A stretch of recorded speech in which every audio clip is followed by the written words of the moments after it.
Des cours suivis d'un plan d'action de lutte, les élèves non-voyants de l'INEFJA obtiennent enfin gain de cause. Un nouveau bus leur a été affrété après leur rencontre avec le gouverneur de Thiès. Série d'accidents, de vols, d'agressions provoqués par certains conducteurs de moto Jakarta. À Thiès, la police a procédé hier à une opération de sécurisation du secteur 24 heures seulement après la réunion de sécurité convoquée par le préfet du département.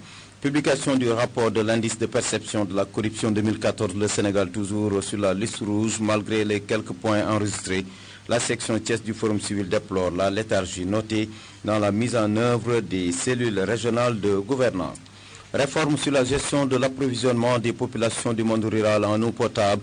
De nouvelles mutations sont en cours. Les asiforts seront renforcés avant d'être soumis à des contrats de performance.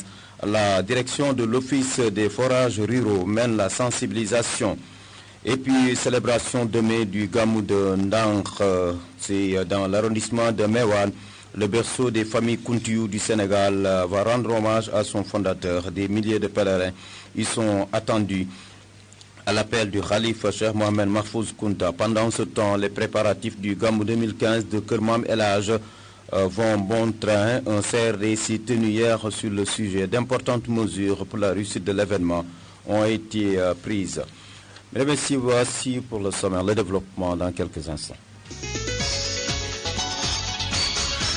Babacar Ndaw vous dit rebonjour. Après une semaine de perturbation des cours suivi d'un plan d'action de lutte, les élèves non-voyants de l'INEFJA obtiennent gain de cause. Un deuxième bus leur a été affrété. Après leur rencontre avec le gouverneur de Thiès, conséquence, ils ont suspendu leur mot d'ordre de grève.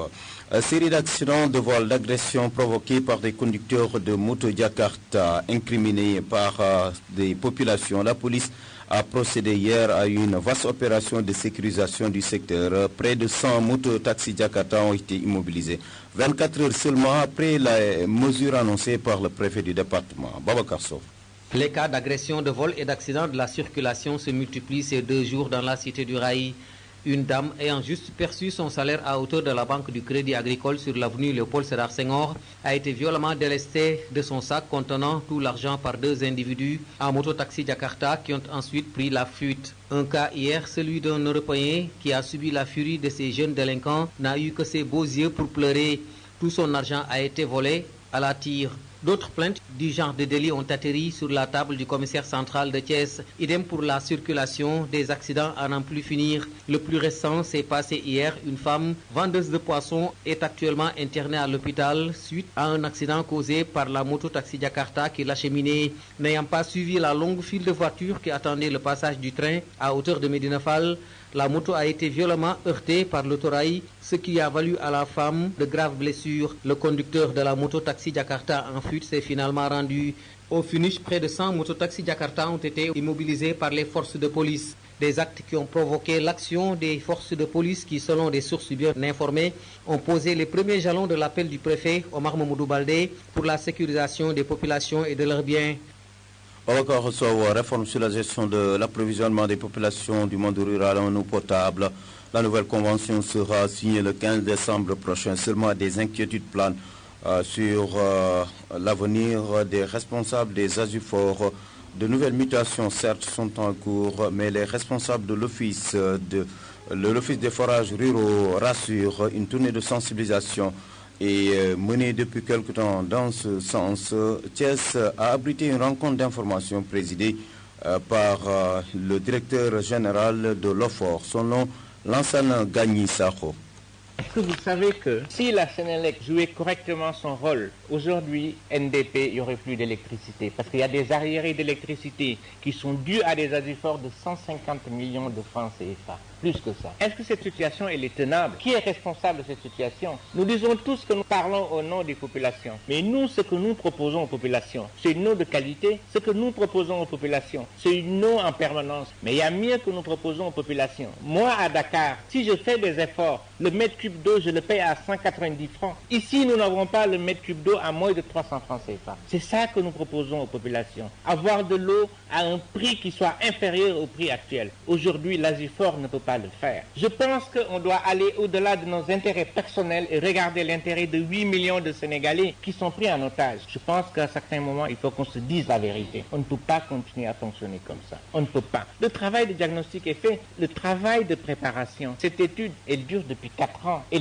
ça fait 4 ans qu'on travaille dessus. Ça fait 4 ans qu'on se rend compte que le système de gestion de l'entretien et de la production des ouvrages hydrauliques n'est pas tenable. Le Sénégal ne se limite pas à Ficelle. Le Sénégal, c'est près de 200 000 km². C'est 1500 forages. C'est 300 milliards de francs CFA que l'État ne peut pas continuer à entretenir. Et qu'est-ce que ça donne ça? L'État met à peu près, je dis n'importe quoi, 20 milliards de francs au niveau de la direction de l'exploitation de la maintenance. Mais cet argent, on l'utilise pour régler des problèmes ponctuels. Ce qui fait que l'État est incapable d'augmenter l'accès à l'eau des populations. Qu'est-ce que cette réforme va nous permettre? Elle va nous permettre de dégager de l'argent pour que les gens puissent avoir de l'eau partout dans le pays. La réforme, c'est pas Ficelle seulement, c'est pas NDP. Après, on va passer au Fouta. Après, on va passer dans la région Centre. La semaine dernière, on était à l'Assemblée nationale. Tous les députés disaient quoi? Pourquoi on est incapable de donner de l'eau aux populations? Je pense qu'il faut qu'on se dise la vérité. Le système actuel avec les Asifor ne permet pas de donner de l'eau aux populations. Mbo.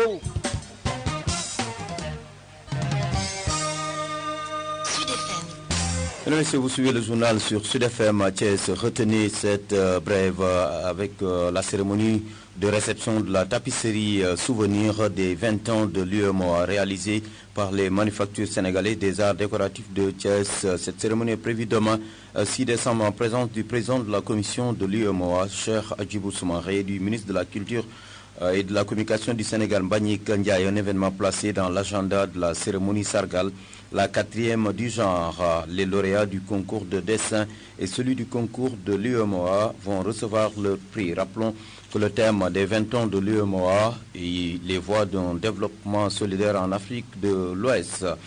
Et c'est dans le cadre de ces festivités, justement marquant ces 2 décennies d'existence, qu'un concours de carton a été organisé en février dernier à Ouagadougou, siège de l'institution. La pièce qui a été retenue par les membres du jury et confiée aux manufactures de Thiès sera réceptionnée. Donc, il s'agit d'une tapisserie de 12 mètres carrés en courbe et couleur vive qui traduira désormais l'exaltante mission de l'UEMOA. Cap sur Mbour, où la pouponnière Vivre ensemble de Mbour suscite des clarifications, puisque beaucoup d'aides sont reçues, mais à chaque fois des appels au secours sont lancés. Comment sont gérés les fonds? Qu'est-ce qui explique cette situation? Les Mbourois et certaines autorités s'interrogent. Pierre Clavet-Pouy a mené son investigation. Je l'appelle de Mbour. Une question qui taraude l'esprit de bon nombre de Mbourois.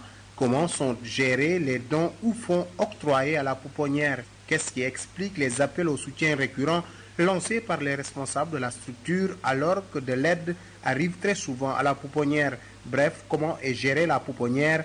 Quelle est la traçabilité des fonds alloués à la structure?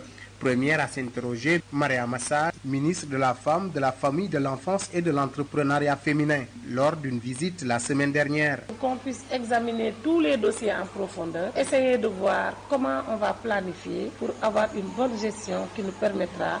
Mais on ne va pas se baser seulement sur des montants, je vois 37 millions ou 34 millions l'année. Chaque année, c'est une sortie de la pouponnière de Mbour. Parfois même, on se demande qu'est-ce qui se passe à Mbour. C'est grave. Antassar Diako, délégué général à la protection sociale et à la solidarité nationale, ne s'intéresse pas trop à la gestion, elle qui a offert 5 millions de francs CFA et une tonne de riz.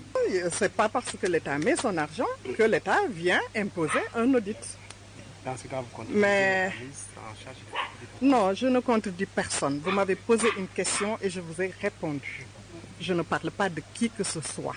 Mais comment ne pas s'interroger vu le nombre d'aides reçues chaque année par la pouponnière? Le Sénégal compte plusieurs pouponnières. Pourquoi c'est la seule qui lance des appels au secours? On essaie nullement de jeter un discrédit sur le mode de gestion de la pouponnière par ses responsables, mais on s'inscrit dans une démarche d'alerte pour que les autorités aient un regard sur ce qui se fait au sein de cette structure qui reçoit beaucoup d'argent venant de l'État. Pierre Claver-Pouy, Mbour sur FM. Pierre Claver-Pouy, vous avez bien fait votre travail de journaliste. C'est justement à l'heure de bonne gouvernance, le Forum civil, section locale de Transparency International, a procédé à la publication avant-hier du rapport de l'indice de perception de la corruption 2014 au Sénégal. Notre pays traîne encore les pieds et il est toujours sur la liste rouge malgré les quelques points enregistrés. La section Thiès du Forum civil déplore la léthargie notée dans la mise en œuvre des cellules régionales de gouvernance. Abdoul Aziz Diop coordonne le Forum civil Thiès. Cette année, comme vous l'avez dit, le Sénégal est classé 69e sur 174 pays. En 2013, le Sénégal était classé 77e pays sur 175 pays. Mais là, ce n'est pas le problème. Le classement n'est pas important. C'est le score qui est important. En 2012, le Sénégal était à 36 points. 36, alors que pour atteindre la moyenne, il faut 50 points. Aujourd'hui, le Sénégal est à 43 points sur 100. L'année passée, nous étions à 41 points. Donc, ce qui fait qu'on a fait un bond, si on peut comparer entre 2012 et 2013, de 7 points. Mais entre 2013 et 2014, de 2 points. Cela veut dire quoi? Cela veut dire qu'aujourd'hui, nous sommes toujours dans la liste rouge. Mais certes, des efforts ont été faits. Il y a des mesures prises par les autorités dans le cadre de la prévention et de la dissuasion. Mais aujourd'hui, jusqu'à présent, les mêmes facteurs restent. C'est-à-dire qu'il y a du chemin à faire. Parce que le Sénégal, si on prend au niveau de la sous-région, au niveau de l'Afrique, le Sénégal est classé 10e pays. Derrière des pays comme le Botswana, qui est classé premier, mais des pays de la sous-région comme le Cap-Vert, les pays comme le Ghana. Donc le Sénégal aujourd'hui a fait des efforts, certes, mais on se dit que le plus important, le cadre normatif, il est là. L'État a annoncé, c'est dans la Constitution même, cette promotion de la bonne gouvernance à tous les niveaux. Mais aujourd'hui, c'est la mise en œuvre qui pêche. C'est-à-dire au niveau des structures qui ont été mises en place, l'OFNAC, qui est un instrument ou bien une structure qui a plus de pouvoir que l'ancienne CLC. L'OFNAC a un pouvoir d'autosaisine. Mais la structure a été créée, les moyens étaient très limités, mais jusqu'à présent, les populations, de manière globale, ne perçoivent pas le travail de l'OFNAC. Beaucoup de scandales sont annoncés au niveau de la base. Dans les régions les plus reculées, la petite corruption continue à percevoir. Mais aujourd'hui, on n'a pas vu encore ce qu'a fait l'OFNAC. Il y a d'autres mesures aussi. Tous les corps de contrôle aujourd'hui qui sont mis en place sont sous contrôle, sous le contrôle direct de l'État. L'IGE, la Cour de compte. Ce qui fait que souvent, aujourd'hui, il est très difficile de combattre cette corruption sans qu'il y ait une volonté politique affirmée et une mise en œuvre impliquant tous les acteurs à la base. J'en veux pour preuve. Des cellules régionales de la gouvernance ont été installées dans 5 régions du Sénégal. C'était une phase expérimentale. Abdoul Aziz Diop, le coordinateur du Forum civil de Thiès. Parlons santé avec cette journée de dépistage sur le sida. C'est à l'initiative des responsables de l'inspection de l'éducation et de la formation de Thiès-Ville. C'est une journée organisée au collège d'enseignement moyen des Parcelles Assainies. Suivant les explications de la principale du collège, son nom, Fatou Falsaro, au micro de Matarsan.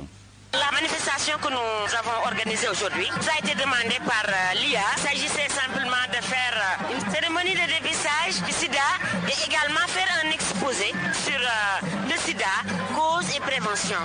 Donc ce qui a été déjà fait, avec l'apport de tout le personnel de l'établissement, nous avons pu réaliser cette organisation-là de manière très réussie. Quels sont les résultats que vous attendez d'une pareille organisation? Que les élèves ont beaucoup appris aujourd'hui sur l'exposé qui a été fait par M. Sek, professeur de SVT, et M. Pape Omar Faye, professeur de SVT, mais aussi président du club Intégrité, Citoyenneté Active de l'école. Ils ont su gérer la manifestation et ça s'est très bien passé. Les élèves ont pris bonne note. On a terminé également l'exposé sur le sida par un sketch bien réussi par les élèves. Sud FM, l'info, c'est ici. Mesdames, si vous suivez le journal sur Sud FM, scène radio, nous sommes le vendredi 5 décembre 2014, préparatif du Gamou 2015 de Kermam Elhaj Ahmadou Barou Ndiéguène de Thiès. Un comité régional de développement spécial s'est tenu hier sur le sujet. D'importantes mesures pour la réussite de l'événement ont été annoncées. L'adjoint au gouverneur de Thiès, chargé des affaires administratives, a présidé la réunion. Suivant les explications de M. Diadiadia. Le nombre de fidèles augmente ainsi que les besoins exprimés par le comité d'organisation. C'est la raison pour laquelle, sur instruction de l'autorité, nous avons tenu un CRD consacré à la préparation de ce Gamou. C'est le lieu de remercier tous les services concernés. Chacun, en ce qui le concerne, a pris un engagement ferme pour mettre en œuvre l'ensemble des doléances exprimées par le comité d'organisation. Le comité d'organisation, en ce qui le concerne, travaillera avec ces services pour que les doléances exprimées exprimés puissent être exécutés dans de très bonnes conditions afin que l'édition que nous préparons de ce Mawlud soit une édition réussie sur le plan de l'organisation, sur le plan de la mobilisation et de tous les matériels mis à disposition. Je pense que nous avons tenu une réunion extrêmement importante. Il n'y a pas de problème majeur en ce qui concerne les besoins exprimés et les capacités des services à mettre en exécution ces besoins. N'empêche, nous veillerons à ce que véritablement l'ensemble des engagements soient respectés pour qu'effectivement l'on puisse obtenir un succès éclatant dans l'organisation de ce CRD. Djadja, l'adjoint au gouverneur de Thiès chargé des affaires administratives, un CRD spécial préparatoire du Gamou de Kermam Elhadj, une première dans l'histoire de la famille Ndiéguénène, une injustice réparée par les autorités administratives, se réjouissent les membres du comité d'organisation. Serigne Abdourahmane Boy est le secrétaire administratif du comité d'organisation du Gamou de Kermam Elhadj. Compte tenu de ce que nous venons de vivre, nous avons en fait compris que nous sommes en droite ligne vers une organisation parfaite du Gamou de cette année. Surtout que nous avons la chance d'avoir aujourd'hui, pour la première fois de l'histoire du Gamou de Kermam Elhadj, l'organisation d'un CRD spécial. D'habitude, on participait à un CRD où avait l'ensemble des Gamous de la ville de Thiès. Aujourd'hui maintenant, nous avons un CRD spécial qui était en train de voir le comité d'organisation dans sa totalité, les tenants et les aboutissants, les voies et moyens qui peuvent nous amener vers un Gamou bien organisé et qui se passe dans les règles de l'art comme ça se passe partout dans les grandes familles religieuses. N'oubliez pas que la famille Ndiéguène est l'une des familles religieuses les plus anciennes de ce Sénégal, pour ne pas dire de Thiès. Donc il serait normal qu'aujourd'hui au moins que en fait la chose soit remise à sa place. C'est-à-dire qu'il y avait très longtemps que cette chose-là devait se passer, mais au moins nous retenons que tout est bien qui finit bien. Tout est bien qui finit bien. Vous entendrez plus amplement en fin d'édition Abdourahmane Boy. Il est l'invité du 10h. Toujours restons dans ce siège de préparatifs de ces événements religieux. Hier, après ce premier CRD spécial, l'adjoint au gouverneur a procédé à une seconde rencontre avec d'autres familles religieuses de Thiès. Il s'agit des familles de Serigne Saliou Touré, Chérif Nama Aïdara, Thierno Ahmed Tidiane Sall, Kër Serigne Bassirou Ndiaye Dabaye, Moussa Fallo, la famille des Baye Fall, Thierno Aliou Sow de Thionakh et Kër Serigne Fallou Ndiaye Dabaye. En prélude au Magal de Touba, l'enseignement de Cheikhoul Khadim et des préceptes du Magal en souvenir au départ en exil de Cheikh Ahmadou Bamba seront au centre de la journée de prière initiée par Ibrahima Faye, chroniqueur religieux à Sen Radio, qui prépare la 16e édition de cette journée prévue demain. Nous l'écoutons au micro de Babacar Sow. Nous préparons le Magal de Touba. J'invite tous les fidèles de venir au quartier Grand Thiès le samedi 6 décembre à partir de 16h pour mieux savoir qu'est-ce que c'est que la religion et savoir qu'est-ce que c'est que l'enseignement de Cheikhoul Khadim. Encore mieux savoir qu'est-ce que c'est que le Magal. Parce que le Magal, en grosso modo, c'est obéir les recommandations du prophète Mohammed paix sur lui. Parce que notre pays a traversé des problèmes, a traversé des difficultés, a traversé des calomnies. Pour régler tous ces problèmes, nous retournons vers Dieu. Le Cheikhoul Khadim, notre guide, a bien dit, tous les fidèles vous invitent à obéir les recommandations de l'islam. C'est instaurer la paix et la solidarité entre les musulmans. Tout court. Nous sommes en 13e édition. Nous lançons un appel solennel à tous les talibés mourides, à tous les musulmans, venir nombreux pour célébrer notre préparatif de Magal de Touba. Le programme, c'est le matin, la lecture du Saint-Coran 70 fois. Après le repas, la cérémonie va immédiatement commencer et les récitals des chassides, des allocations des guides religieux, les allocations des professeurs et les allocations des prêcheurs. Le préparatif du Magal, je remercie beaucoup le gouverneur de la région et le président du conseil départemental et le maire de Thiès. Et notre maire, Serigne Aline Sow, Thiès Ouest, a fournir énormément d'efforts pour la réussite de cette journée, comme les autres responsables ici, tous les guides religieux, tous les responsables politiques comme administratifs, longue vie et prospérité et bon Magal. Wachayo Magal, une initiative de Oustaz Ibrahima Faye. Rappelons que cette cérémonie sera retransmise en direct sur FM Sen Radio demain à partir de 19h. et la cérémonie aura lieu au quartier Grand Thiès. En plus bref, célébration demain, samedi, du Gamou de Ndankhenar, le berceau des familles Kountiou du Sénégal, rend hommage à son fondateur. Des milliers de pèlerins y sont attendus. À l'appel du Khalif Cheikh Mohamed Mahfouz Kounta, nous y reviendrons. Place à notre invité. Il s'agit du secrétaire administratif et porte-parole du comité d'organisation du Gamou de Kermam El Hadj, Serigne Abdourahmane Boye, qui revient sur les mesures prises à l'issue du CRD spécial d'hier. Compte tenu de ce que nous venons de vivre, nous avons en fait compris que nous sommes en droite ligne vers une organisation parfaite du Gamou de cette année. Surtout que nous avons la chance d'avoir aujourd'hui, pour la première fois de l'histoire du Gamou de Kermam El Hadj, l'organisation d'un CRD spécial. D'habitude, on participait à un CRD où avait l'ensemble des Gamous de la ville de Thiès. Aujourd'hui maintenant, nous avons un CRD spécial qui était en train de voir le comité d'organisation dans sa totalité, les tenants et les aboutissants, les voies et moyens qui peuvent nous amener vers un Gamou bien organisé et qui se passe dans les règles de l'art comme ça se passe partout dans les grandes familles religieuses. N'oubliez pas que la famille Ndiéguène est l'une des familles religieuses les plus anciennes de ce Sénégal, pour ne pas dire de Thiès. Donc il serait normal qu'aujourd'hui au moins que en fait la chose soit remise à sa place. C'est-à-dire qu'il y avait très longtemps que cette chose-là devait se passer, mais au moins nous retenons que tout est bien qui finit bien. Nous avons en fait l'organisation